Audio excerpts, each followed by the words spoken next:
Just ahead on your Labor Minute, some of my thoughts about John Lewis. I'm Mark Harrison, and your Labor Minute is next.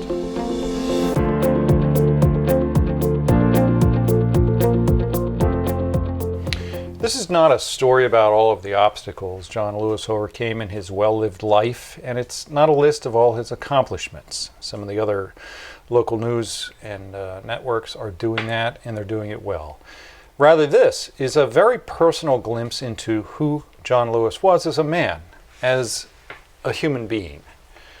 When I first arrived in Washington about 6 years ago, I was attending an evening cocktail reception that my union had arranged in the Rayburn House office building. We were well known for having good food, so we had a knack for attracting a lot of low or no paid interns and congressional assistants who pretty much managed to feed themselves in an overpriced city by attending these things. As well, several congressional representatives will show up to say hello, and for some of them to ensure that their PAC money will be coming their way. I had been roaming around the packed room for about an hour and made my way into the hall for some air when I encountered a man who seemingly had done the same. It was much quieter and cooler in the hall, and we stood in an awkward silence for a bit when we caught each other's eye, and he, reading my "Hello, my name is" tag, said, "Hi Mark, I'm John." Now, so new to DC was I that the fact that the man was wearing a congressional pin right here on his lapel was lost on me, and I responded by shaking John's hand and saying, "Hi John, I'm Mark, nice to meet you." Silence followed until I finally said, "What do you do here in DC?"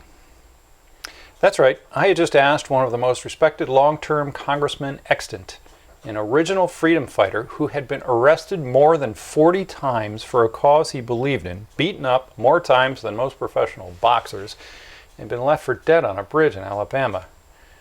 What he did in Washington. And I hadn't called him Congressman. I had called him John. But to John, none of that mattered. And from that point on, we became two people who entered into a conversation about unionism and about worker rights and the importance of treating all people with dignity and respect. And not once did race enter our conversation. This towering figure of the civil rights movement spoke only of spending a life doing what he could for those who deserved better. You know, it was a rare moment in DC, as I would come to find out, where two people spoke candidly and honestly to each other and felt a sort of kindred spirit. It was a moment I will never forget. When I returned to my hotel room that evening, I looked John up and I couldn't believe how close and deep a conversation I had just had with a man of such incredible importance, of such accomplishment, such renown. I was embarrassed to have been so ignorant of the moment. And yet perhaps that's what made it so special.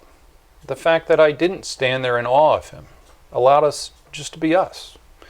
Two men having an engaging conversation about the passions that we both shared. I had a chance to see John several more times after that, but under much less casual conditions. And I always called him Congressman when I saw him. And yet he always remembered my name as Mark. And he always remembered our talk that night. A man who talked to a lot of people, a lot of days, over a lot of years. He still remembered our talk. Rest in peace, John. You will be missed. I'm Mark Harrison, and I'll see you next week.